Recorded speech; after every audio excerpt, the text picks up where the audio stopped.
Can dreams come true? We'll find out this week on Motoring 2007.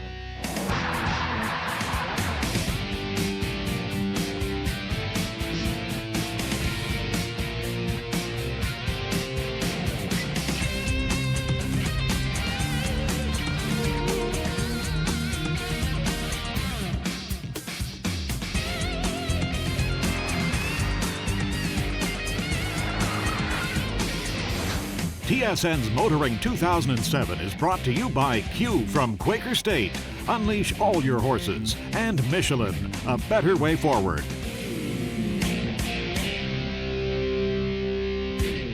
This week we find ourselves in what I consider one of the most beautiful islands in the entire world, Prince Edward Island. And you know, whenever I get the chance to visit here, I always bump into people who either have a dream of moving out here to live, retire, or build a cottage. This place has some of the most wonderful people you'll ever meet. But do dreams come true? Well, I'm glad you asked that question, because this week we're going to meet a gentleman who works in the automotive industry, and he's been lucky enough to live not one, but 3 dreams.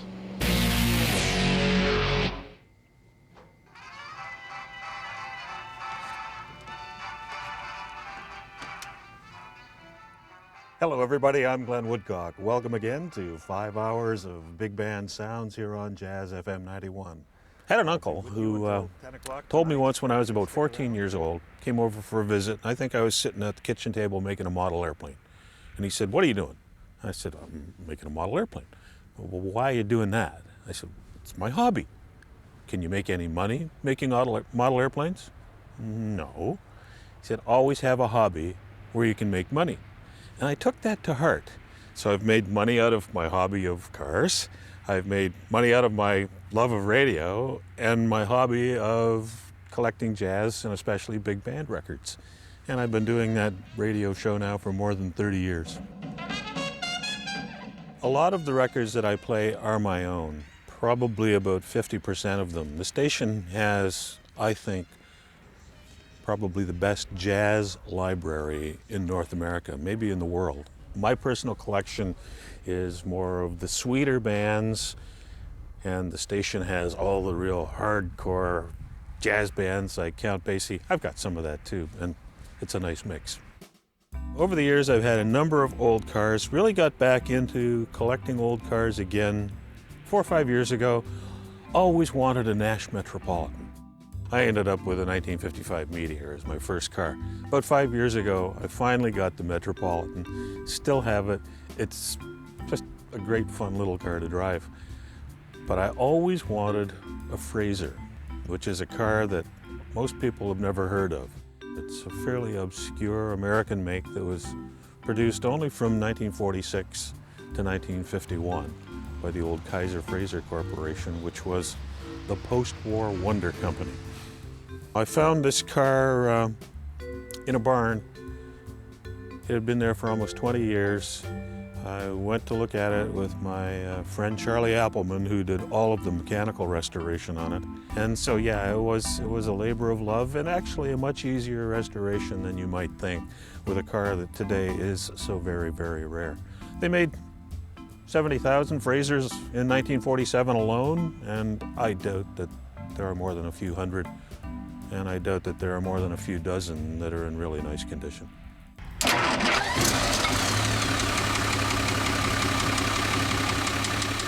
Believe it or not, I can buy parts for this car, mechanical parts, from big chains like CarQuest or Napa, and usually have them delivered the same day. It's just, as rare as it is, it's been an easy car to work on and restore. It's also significant, especially the Manhattan model that I have, because up until that car came along, motor vehicles were pretty drab. You know, they were fairly dull, dark colors, you know, dark blue, black, gray, maroon. And these guys came up with two-tone cars with color-coordinated interiors, and that gave rise to all those wild, colorful cars of the 1950s. This was a very significant car in a couple of ways. There are no seat belts. First thing I do before I start it up is reach for the seat belt, but it's not there. There were no seat belts back in the 1940s. I think the first car that they were standard equipment on would be Ford's around 1956. You don't have to have a seatbelt to drive an old car that was never equipped with them as standard equipment. So I guess every cop knows that. They're not going to stop you and say, hey, where's your seatbelt? You got to have your seatbelt on because the car never had them. So the rule is that you don't need to install them when you restore a car like this. I quite often think about what a good life I've had, how lucky I have been. I've always loved doing whatever I've been doing in the newspaper business and the radio, and you know, now that I'm kind of in semi-retirement, just playing old tunes and driving old cars, and then also getting to write about all the new cars that come out during the course of a year. Doesn't get any better, does it? What does an ostrich egg have to do with car safety? Find out later on Kenzie's Corner.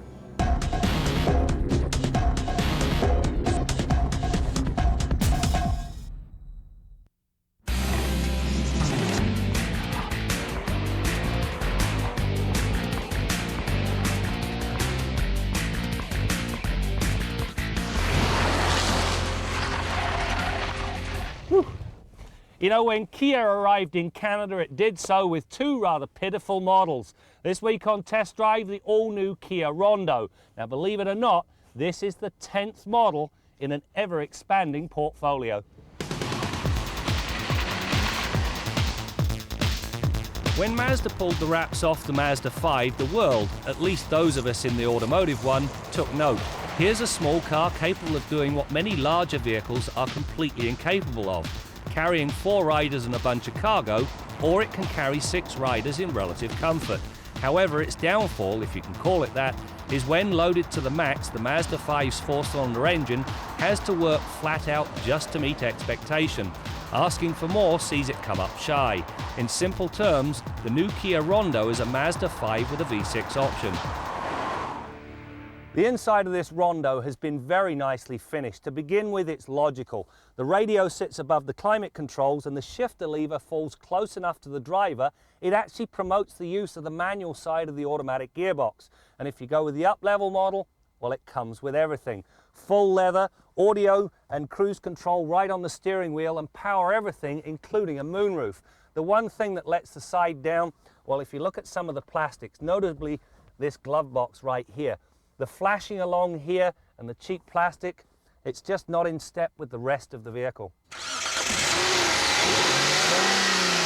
While it's true the base car does have to make do with a 162 horsepower 4-banger, the up-level version tested here comes with a 182 horsepower V6 that twists out 182 pound-feet of torque. This work ethic is more than up to the task of hauling 7 without feeling lethargic or flat. Obviously the power at play helps, but so does the technology. Along with continuously variable valve timing comes a 3-stage intake manifold. This combination ensures the power is smooth and delivered over a broader range. One of the Rondo's key attractions is flexibility. To begin with a third-row stowed, you can carry 31.7 cubic feet of cargo space. Now, when you deploy it, which is that simple, you do kill cargo capacity, but it gives you the option to carry 7 people for a short distance. Now, I stress short distance. The beauty, now instead of having to take 2 cars for 7 people, you can take 1. The 5-speed automatic helps the engine's cause by bringing a low first gear and a leggy top gear. A week with the Rondo produced an average fuel economy of 10.1 litres per 100 kilometres, which is almost as good as the 4-cylinder cars it competes against. It also means the 6 is only marginally more thirsty than the base Rondo and its 4-speed automatic transmission. The moral of the story? Forget the 4 and enjoy the 6. You know, normally when you run a crossover through the pylons, you expect the handling to be rather vague. Not so with this new Rondo. In fact, the wide track, sensibly sized tyres, nice suspension calibration and low centre of gravity, well, minimises body roll, understeers at arm's length, and there's actually some semblance of feedback through the steering. What a pleasant surprise.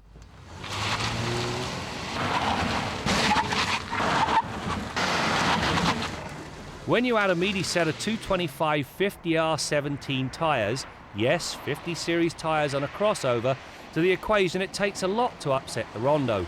Even when the thing does start to come unglued, there's a good traction and stability control system waiting in the wings.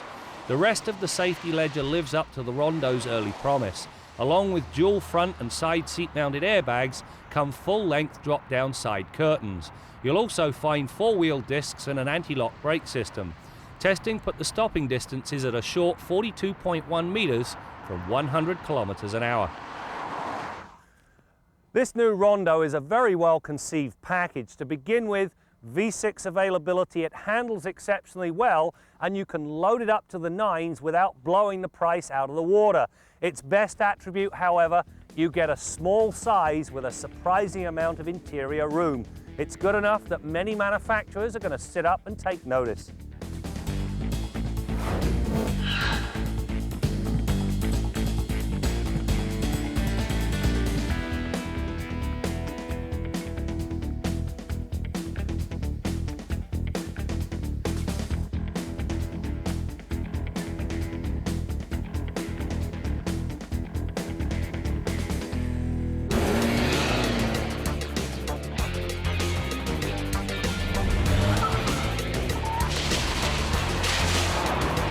Michelin, a better way forward. The same forward thinking that goes into concept vehicles has to go into tires. Concept vehicles need concept tires, and Michelin is at the forefront of tire design. Michelin designers get in very early with the car designers. Early meaning 2 or 3 years before these cars ever show up on this stage. The reason we do that is because the tire and the vehicle, especially concept vehicles, have to match. As you go around the show and you look at all the concept vehicles, you'll see tread designs, tread patterns, sidewall designs you've never seen before. We're doing the same thing they are. We're exploring different avenues of design and aesthetics, which play a big part in the vehicle. If you look at a tire, you don't see the technology that's inside there. And especially in a Michelin tire where we put so much effort on technology and performance and what's inside and these little minutely engineered differences, the consumer doesn't see it. And for example, I'm not sure all the consumers know that not all the blocks on a tread pattern are the same size. You would assume that they are. Well, if you take a closer look, you see that these 4 blocks here are pretty much the same size, width from this point to this point. Then all of a sudden, we have a larger block, and we're back to kind of a medium-sized block, which is bigger than this, but smaller than that. Then we have another one of those, and we have another small one. Then we have 2 big blocks again, and then a series of other sizes. The reason we do that is for noise. If they were all one size, all the way around the tire, they'd all hit the ground with the same force and in the same pattern, and you set up a standing wave, and it sings. The consumer would never notice that. The designer will, because sometimes you want these lines to line up to create a big flow, and sometimes you want it to go back and forth. As a designer, the looks are as important, but not more important than the performance.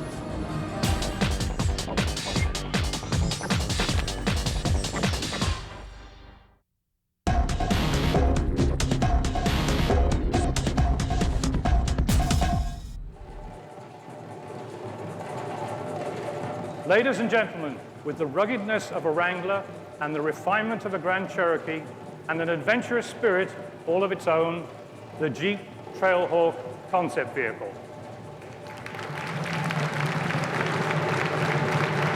That was fantastic. And what a powerful expression of the freedom and adventure of the Jeep brand. You know, creating this Jeep concept vehicle really was an adventure, as our design team explored a new and a different way to interpret the open-air experience that is truly a key ingredient of the Jeep brand lifestyle. Take a look at the front of the vehicle, and you'll understand the inspiration behind the name Trailhawk, the way the LED headlamps are cropped and peering out from beneath the diagonal brow, giving the Trailhawk a look of a bird of prey. And when you look at the overall design, you might wonder, is this what happens when you leave a Wrangler and a Grand Cherokee parked alone together for too long? Jeep Trailhawk captures the essence of Wrangler in its classic proportions. It features similar angles of approach, breakover, departure, and ground clearance to the 4-door Wrangler Unlimited. But more like the Grand Cherokee, the roof is 3 inches lower, giving it an entirely different proportion and a terrific stance. Trailhawk also shares Wrangler's open-air freedom. Its open-air design is based on a rigid sports bar and targa top system with removable roof panels and takes advantage of the Unlimited's rigid body-on-frame construction. So when you drop the door and quarter window glass, the open-air experience is complete. To help take its owners wherever adventure calls, the Jeep Trailhawk features off-road capable 22-inch wheels with 34-inch tires. The utility of the cargo area is enhanced by a drop-down tailgate featuring an integrated load-and-go cargo tray with movable partitions. The Jeep Trailhawk is powered by a 3-liter BlueTech V6 diesel engine offering 376 pound-feet of torque, along with the comfort of knowing you're treading lightly on the environment. We're back in Charlottetown, Prince Edward Island, which of course is known as the birthplace of Canada, the home to Anne of Green Gables, but maybe more importantly for us motoring folks, turn signals here are an option and you can actually find a parking spot. All right, let's head to the Quaker State Garage and join Bill Gardner. Brad, I wish I was there. One of the places I haven't seen yet, but it's definitely on my list. This week we're talking about our long-term tester, the Nissan Titan pickup. A couple of neat features on this vehicle. Now, you know, when you talk about light trucks, four-wheel drive pickups, etc., guys really like to customize these vehicles. One of the first things they want to do is modify the suspension and go down there and get all kinds of aftermarket accessories to kind of trick up their truck, maybe make it a little bit tougher, more functional, etc. The Titan comes with two features that I find really interesting as factory installed options. First of all, Rancho suspension or Rancho shock absorbers on the Titan pickup. And believe me, the ride on this vehicle is great over potholes and rough terrain. You couldn't get any better. The combination of big diameter tires and wheels and those Rancho shocks, this vehicle absolutely eats potholes for lunch. Now when you look underneath the Titan, you can see a nice gaiter or boot that protects the top portion of the shock. And we look at the differential, we can see the finned aluminum differential cover. Now that really looks tricky, especially when you come up behind a Titan. The first time I saw it, I was on a California freeway. I thought the guy had customized his truck. Now I see that all the Titans with the off-road package come with that cover. What that does is it keeps the differential fluid cool when you're trailer towing or hauling in the summertime. That axle lubricant can get quite hot. With the fin cover, you know that it's going to stay cool. You're not going to have any problems with that rear axle.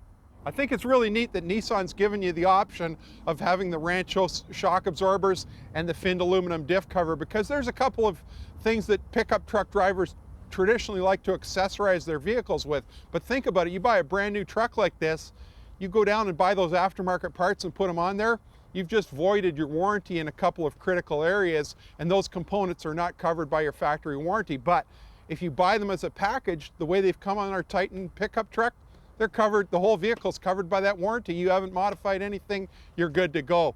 Definitely the way to go rather than monkeying around with it yourself.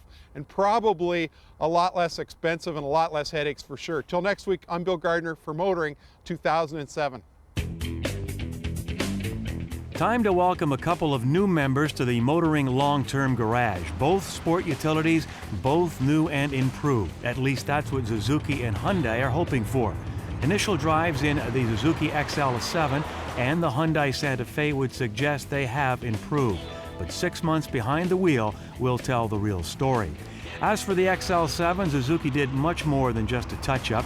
First, it's bigger than its predecessor. It rides on a unibody rather than the old body-on-frame, and it can accommodate 7 passengers. Along with a V6 taken from a Cadillac no less, and a list of features and options, Suzuki is hoping to take a major bite out of this segment. As for the Santa Fe, first the looks are a vast improvement over the old boxy style.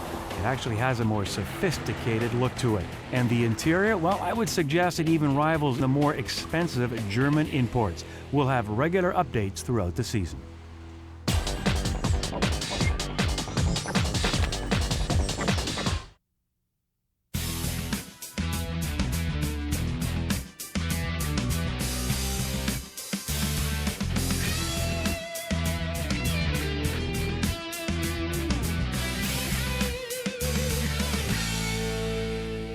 Everybody knows that big cars are safer than small cars, right? Well, it's a lot more complicated than that.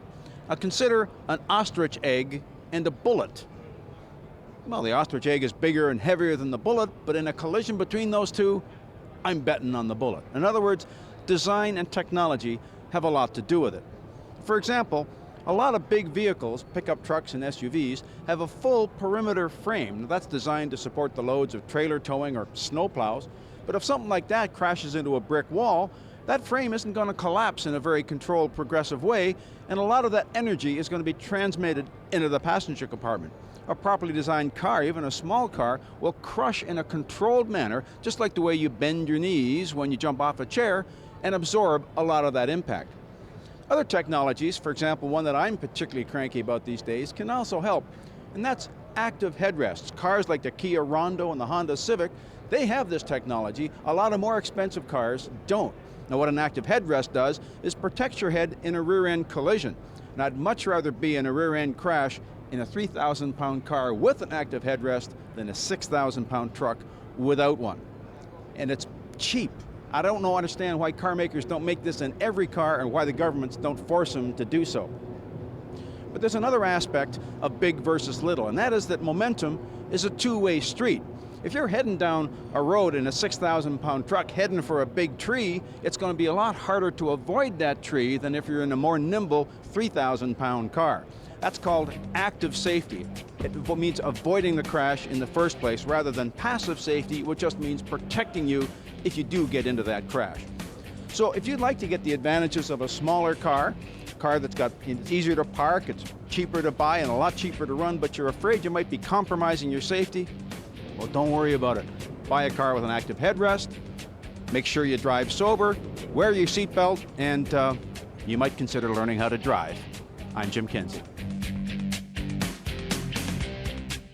Well, make sure you join us next week for a couple of reasons. One, you get to see Jim, Bill, and Graham in a tuxedo, but maybe more importantly, it's our annual Car of the Year show, and we invite you to take part in it by going to motoringtv.com or link through tsn.ca and cast your vote on each segment and the overall Car of the Year. That's next week as we continue to bring you more stories about cars and the people who drive them.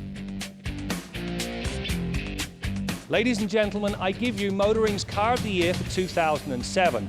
It is...